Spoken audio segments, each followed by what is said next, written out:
Ils ont dit que la Bourgogne n'était qu'une province parmi tant d'autres, mais à un moment, elle a régné sur une partie de l'Europe et laissé une trace que vous voyez encore aujourd'hui. Imaginez un duché, pas très grand sur la carte, mais capable de défier les royaumes les plus puissants d'Europe. Nous sommes au 90e siècle, et la Bourgogne, dirigée par des ducs ambitieux, se transforme en un acteur politique, culturel et économique incontournable.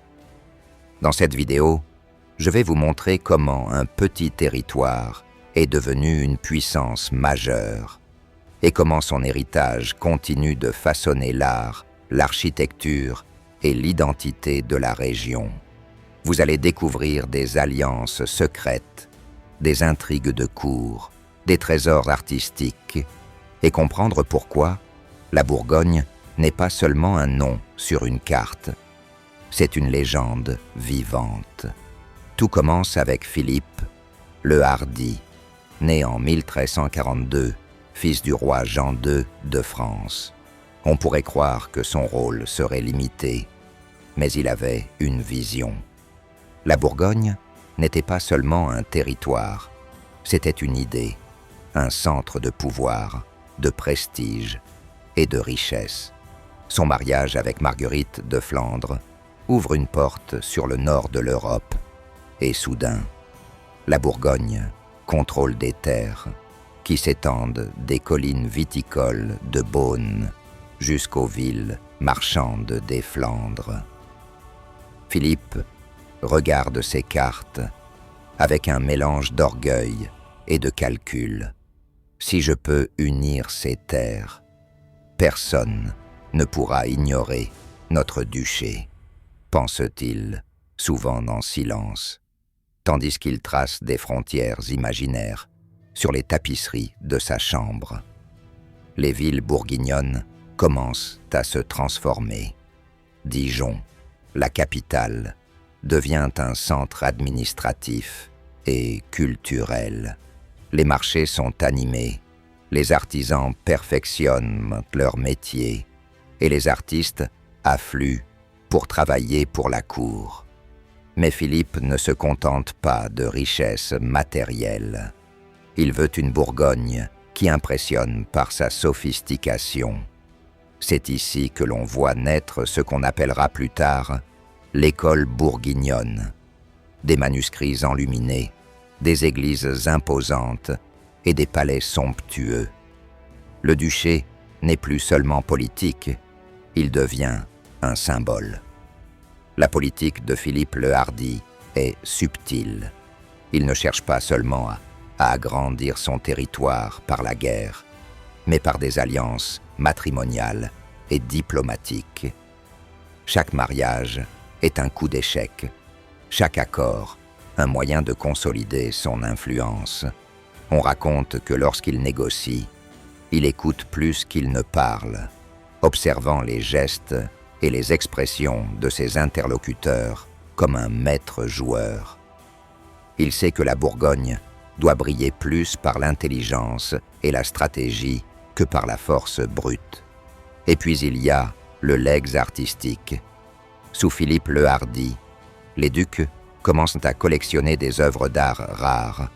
Les églises se parent de vitraux qui racontent des histoires bibliques d'une richesse de détails jamais vue. Les tapisseries, ces immenses fresques de laine et de soie, illustrent non seulement des batailles et des chasses, mais aussi des légendes et des histoires soloclisches. La cour devient un centre de culture et de raffinement.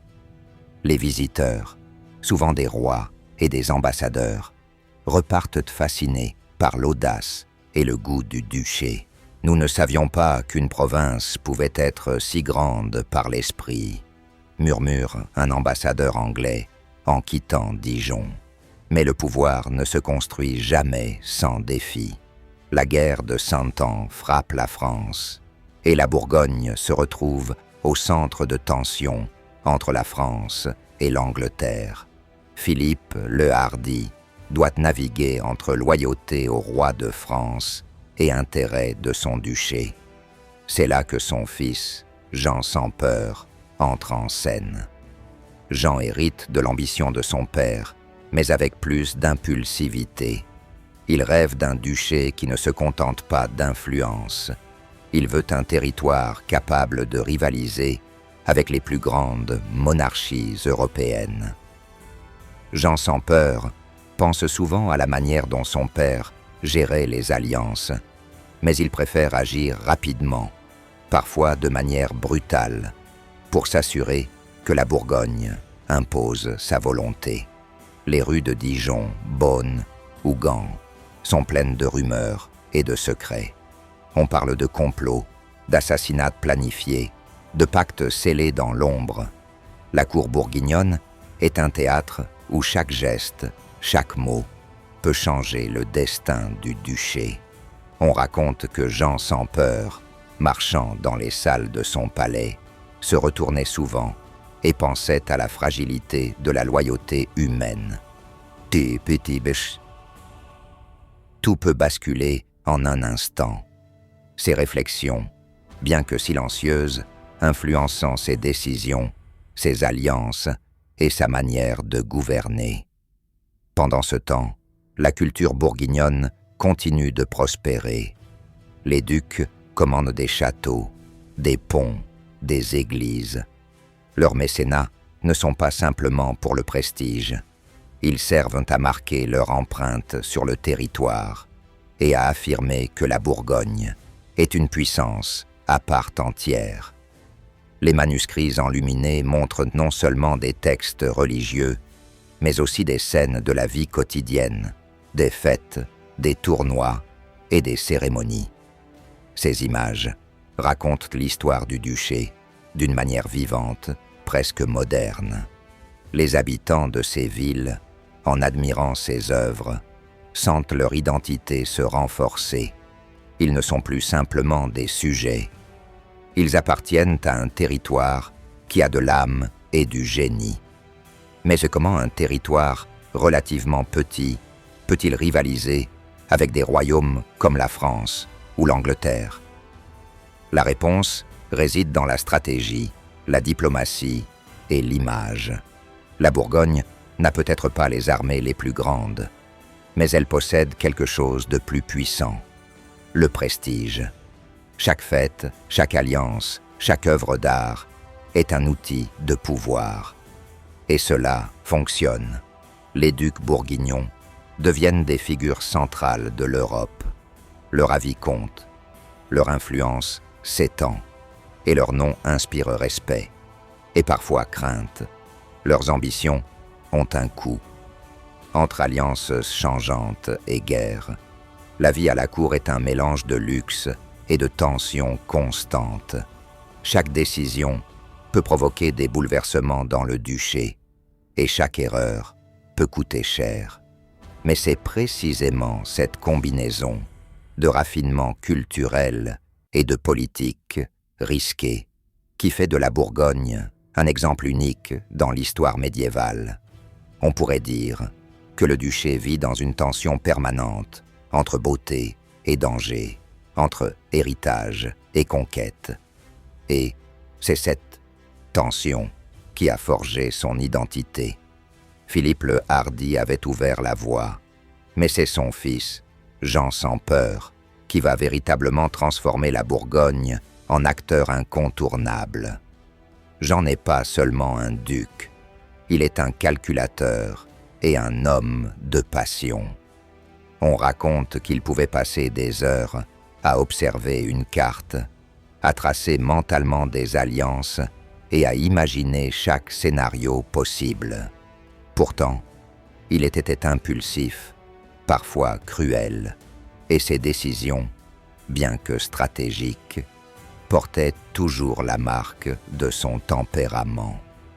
Son ambition principale, assurer l'indépendance et la puissance de la Bourgogne face au roi de France. Les relations avec Paris sont complexes. Jean sans peur sait que la loyauté aveugle au roi pourrait nuire à ses projets. Il doit naviguer entre respect et ruse, entre alliance et trahison. Il pense souvent « Un duc ne peut survivre seulement par la force. Il faut aussi séduire, convaincre et effrayer quand il le faut. » Et il applique cette maxime à chaque négociation. L'un des épisodes les plus célèbres de son règne est la querelle avec le dauphin de France, futur Charles VI. Les tensions sont palpables. Imaginez une salle sombre où Jean discute avec ses conseillers. Chaque mot pesé comme un coup d'épée. « Si je cède trop tôt, nous perdons la Bourgogne. Si j'attaque, le roi ne l'oubliera jamais, » murmure-t-il en pensant à ses terres, à ses vignes et à ses villes prospères. Il joue avec les alliances comme un joueur d'échecs, utilisant mariage, faveur et menace pour garder le contrôle. Mais la Bourgogne, ce n'est pas seulement le pouvoir politique. La culture y est reine. Jean sans peur poursuit l'œuvre de son père, mais avec une touche plus personnelle. Les artistes et architectes qui viennent à sa cour ne travaillent pas seulement pour la gloire du duché. Ils sont inspirés par la personnalité même du duc. Les vitraux des églises montrent des scènes religieuses, certes, mais aussi des événements historiques bourguignons, glorifiant le duché et son histoire. Chaque église, chaque cloître devient un récit vivant. Dijon et Beaune sont au cœur de cette effervescence. Les rues pavées résonnent des pas des marchands, des cris des artisans et des discussions politiques. Dans ces villes, le quotidien s'entrelace avec la grandeur de la cour.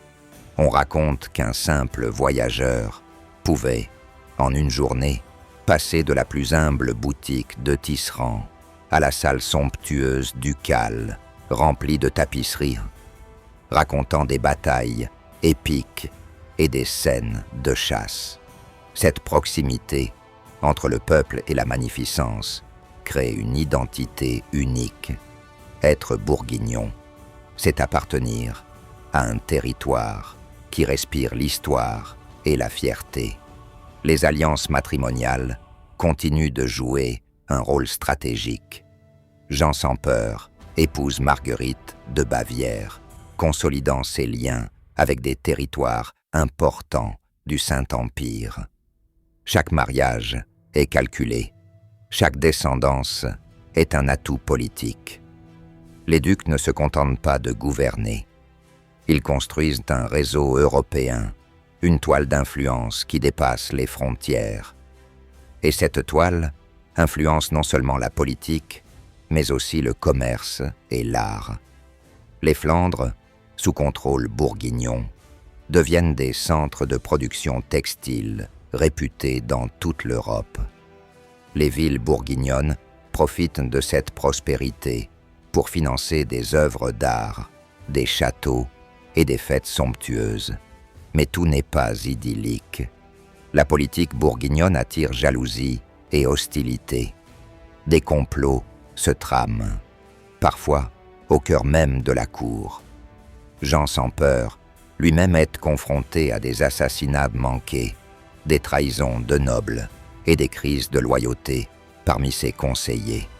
Chaque décision devient un équilibre précaire entre audace et prudence. Une erreur, et tout s'effondre, pense-t-il souvent. Cette tension permanente façonne non seulement la politique, mais aussi le caractère du duché. Un mélange de grandeur, de sophistication et de danger. Sous la gouvernance de Philippe le Bon, fils de Jean sans peur, la Bourgogne atteint son apogée. Philippe le Bon hérite d'un territoire vaste, riche et culturellement florissant.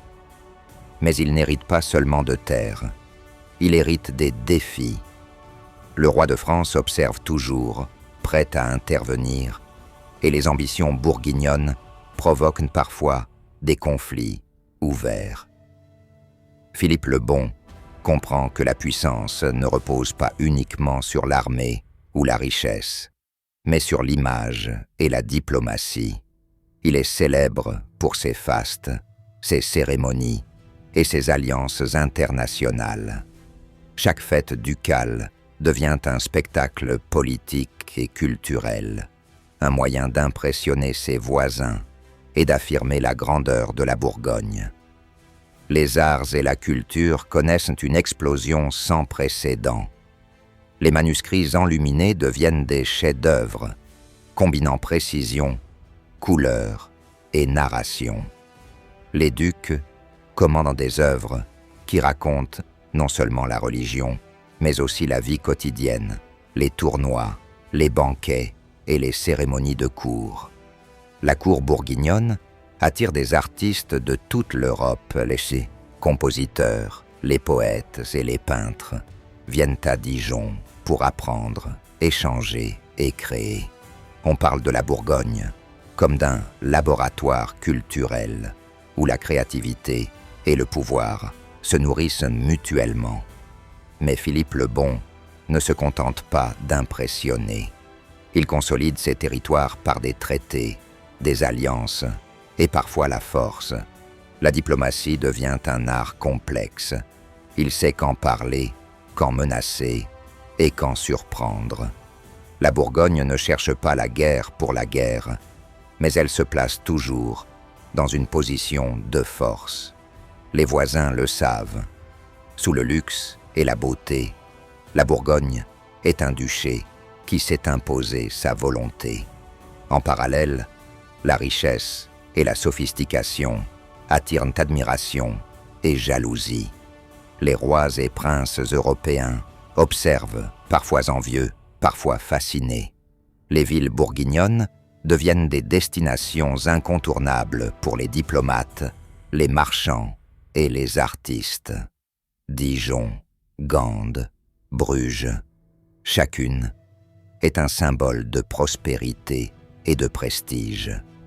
Les habitants ressentent ce mélange d'admiration et de fierté. Ils savent qu'ils appartiennent à quelque chose de plus grand qu'eux, à un territoire qui inspire respect et fascination. Pourtant, malgré tout ce prestige, le duché doit constamment faire face à des menaces. Les guerres, les complots et les tensions internationales sont toujours présents. Chaque duc doit être à la fois un stratège, un mécène et un diplomate. La Bourgogne ne repose jamais sur ses lauriers. C'est une puissance en mouvement, toujours en train de négocier, de construire et d'imprimer son identité dans l'histoire. Philippe le Bon a réussi là où beaucoup auraient échoué. Il a fait de la Bourgogne une puissance respectée dans toute l'Europe. Mais la grandeur attire toujours des défis. L'un des plus grands problèmes du duché, c'est son positionnement géographique et politique. Située entre la France et le Saint-Empire, la Bourgogne est à la fois convoitée et crainte. Philippe doit donc manœuvrer avec prudence. Chaque alliance est doublement pesée. Chaque mariage devient une arme politique. Il pense souvent. La Bourgogne peut sembler petite sur la carte, mais dans l'esprit des rois et des princes, elle doit paraître immense. Les guerres et conflits ponctuent la vie du duché. La guerre de Sentence n'est jamais loin, et la Bourgogne doit souvent choisir son camp avec intelligence. Philippe le Bon adopte une stratégie subtile. Il soutient parfois la France, parfois l'Angleterre, selon ce qui sert le mieux les intérêts du duché. Ce pragmatisme lui permet de conserver et même d'étendre son influence sans s'épuiser dans des batailles inutiles. Pourtant, ces choix ne sont pas sans risque. Les traîtrises et alliances changeantes créent des tensions à la cour. Les conseillers murmurent, les nobles complotent, et chaque décision peut déclencher une tempête politique. En même temps, la Bourgogne devient un centre économique majeur. Les villes flamandes, comme Gand et Bruges, sont sous influence bourguignonne et prospèrent grâce au commerce du tissu, de la laine et des épices. Les marchés bourguignons rivalisent avec ceux des grandes capitales européennes. Philippe le Bon comprend qu'un duché puissant doit être riche et respecté. La richesse finance non seulement les armées et les alliances, mais aussi l'art et la culture, consolidant le prestige du duché. Et la culture, c'est là que la Bourgogne excelle vraiment. Philippe le Bon investit massivement dans les arts. Les manuscrits enluminés qu'il commande sont des trésors de précision et de créativité. Chaque page raconte non seulement des histoires religieuses, mais aussi la grandeur du duché, ses cérémonies, ses tournois et ses fêtes. On raconte qu'un visiteur italien, en voyant ces œuvres, a dit « On dirait que chaque image respire, que chaque couleur raconte la fierté d'un peuple. » Mais ce prestige a un prix. La Bourgogne attire jalousie et rivalité. Les rois voisins observent chaque mouvement, craignant que le duché ne devienne plus puissant qu'eux. Philippe le Bon doit donc conjuguer diplomatie, spectacle et parfois intimidation pour maintenir son influence. Les fastes de la cour ne sont pas que pour la beauté. Ils sont une démonstration de puissance. Chaque banquet, chaque tournoi est un message politique. La Bourgogne est forte, raffinée et incontournable. Et puis, il y a les grandes constructions. Les châteaux bourguignons ne sont pas seulement des lieux de résidence, ce sont des symboles.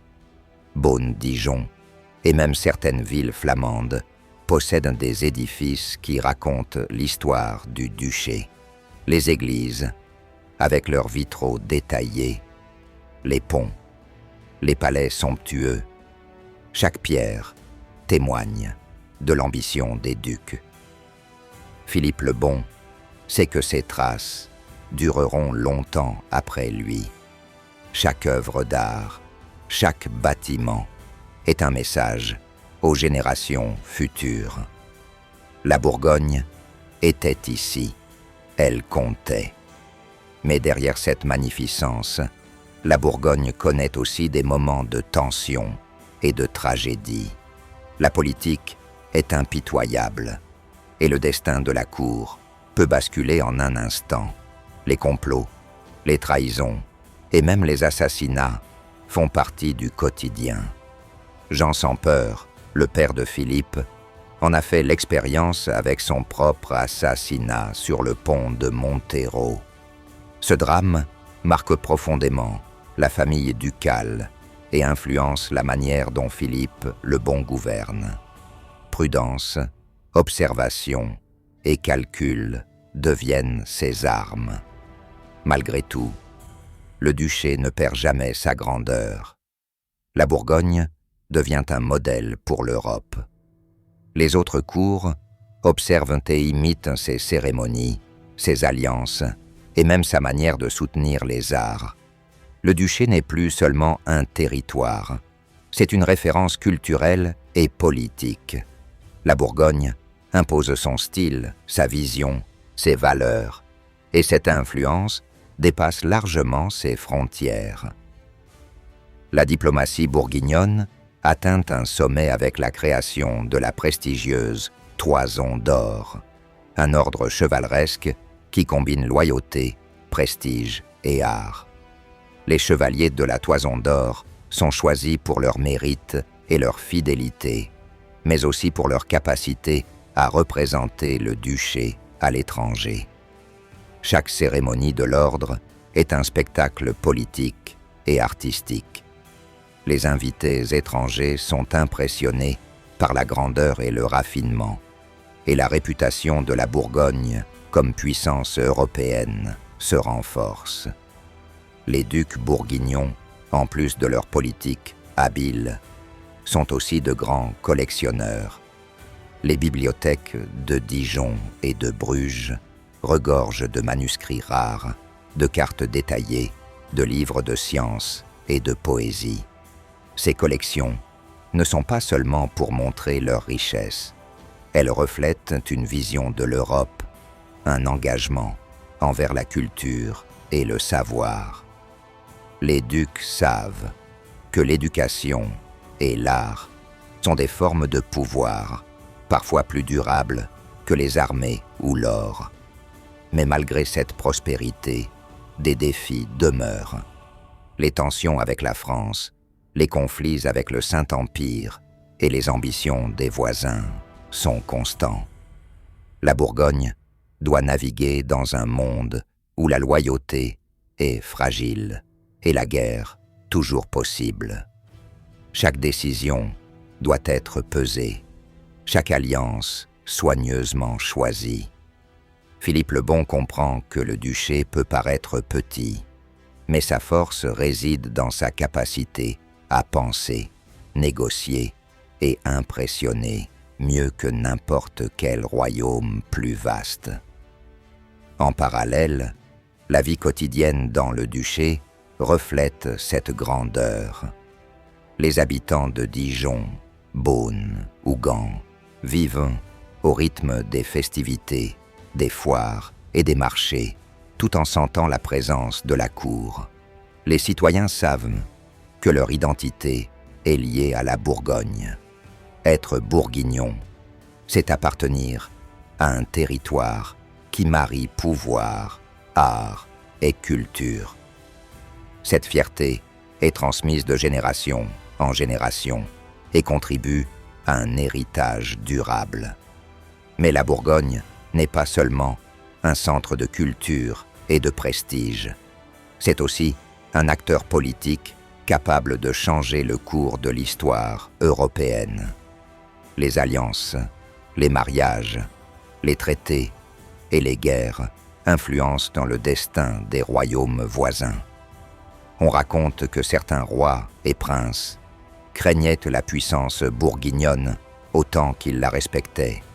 La Bourgogne, avec ses ducs stratèges et ses conseillers avisés, est devenue une force à ne pas sous-estimer.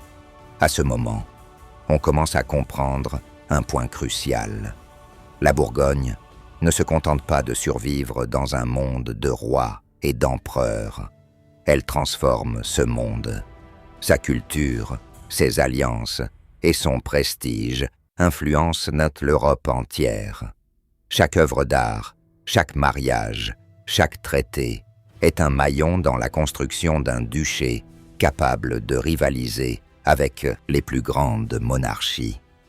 Le point culminant de l'histoire bourguignonne se dessine au XVe siècle, lorsque la Bourgogne devient un acteur incontournable en Europe. Philippe le Bon a réussi à combiner stratégie politique, culture et prestige, créant un duché qui dépasse sa taille réelle sur la carte. Mais derrière la splendeur se cache une vérité essentielle. Le pouvoir absolu est fragile. Chaque alliance, chaque traité, chaque festin fastueux est autant un outil de pouvoir qu'une protection contre la trahison. Les intrigues politiques atteignent leur apogée avec la guerre civile en France et les tensions avec les autres royaumes. Philippe le Bon doit composer avec des forces extérieures et des ambitions internes. Les fils et petits-fils des ducs doivent apprendre à gouverner dans un environnement où chaque décision peut changer l'histoire. Certains réussissent, d'autres échouent. La Bourgogne devient un théâtre où se jouent en loyauté, ambition et parfois vengeance. On raconte qu'en ces moments de tension, les couloirs des palais étaient remplis de murmures, de complots et de regards soupçonneux. Chaque pas pouvait être dangereux, chaque parole scrutée. Pourtant, au-delà de la politique, l'héritage culturel du duché reste intact. Les villes bourguignonnes, avec leurs églises, leurs châteaux et leurs marchés prospères sont des témoins vivants de cette époque. Dijon, Beaune et même certaines villes flamandes possèdent des monuments et des œuvres d'art qui continuent d'impressionner. Les vitraux, les tapisseries et les manuscrits enluminés racontent encore les histoires de batailles, de fêtes et de cérémonies de cour. Chaque pierre et chaque image transmettent en la grandeur et l'identité d'un duché qui a marqué son temps. L'impact de la Bourgogne dépasse largement ses frontières. Les autres cours européennes observent et s'inspirent. Les cérémonies bourguignonnes, les alliances et le mécénat artistique deviennent des modèles. Même après la disparition des ducs, leur influence se fait sentir.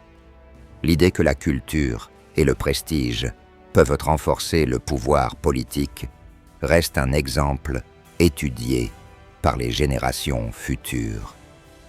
Les ducs bourguignons ont montré qu'un territoire peut devenir grand, non seulement par la guerre, mais par l'art, la diplomatie et la stratégie. Le climax de cette ère se reflète aussi dans la Toison d'Or, l'ordre chevaleresque fondé par Philippe. Le bon. Les chevaliers choisis représentent les valeurs du duché, loyauté, bravoure et raffinement. Les cérémonies de l'ordre sont spectaculaires, presque théâtrales, et servent à rappeler aux invités et aux alliés la puissance et le prestige bourguignon. C'est un moment où politique et culture se rejoignent, où l'image d'un duché fort, cultivé et respecté est imprimée dans l'esprit de l'Europe entière. Mais l'histoire n'est jamais linéaire. Après la mort de Philippe le Bon, le duché connaît des moments de fragilité, les ambitions des héritiers, les conflits avec la France et les alliances instables menacent de briser l'équilibre. Pourtant, même dans ces périodes d'incertitude, l'identité bourguignonne reste intacte. La culture, les arts et les infrastructures bâties par les ducs continuent de témoigner de leur vision. Les habitants ressentent encore cette fierté d'appartenir à un territoire qui a été plus qu'une simple province, une puissance capable de rivaliser avec les plus grands royaumes.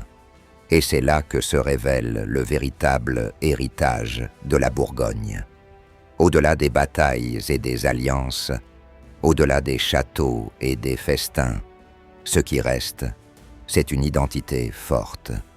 La Bourgogne a montré qu'un territoire peut combiner stratégie politique, culture et prestige pour laisser une trace durable. Les monuments, les œuvres d'art et les archives racontent une histoire que même les siècles ne peuvent effacer. Cette identité bourguignonne continue d'inspirer, de fasciner et de captiver ceux qui explorent ces villes et ces paysages aujourd'hui. La leçon de cette époque est claire. Le pouvoir n'est pas seulement militaire, il est culturel et symbolique. La Bourgogne a prouvé qu'un petit territoire peut devenir grand grâce à l'intelligence, la créativité et l'ambition. Chaque duc, de Philippe le Hardi à Philippe le Bon, a contribué à construire cette légende.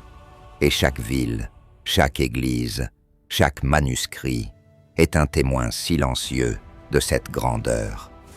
Quand vous marchez dans les rues de Dijon, que vous admirez les vitraux de Beaune ou que vous contemplez les tapisseries des palais bourguignons, vous touchez à cet héritage.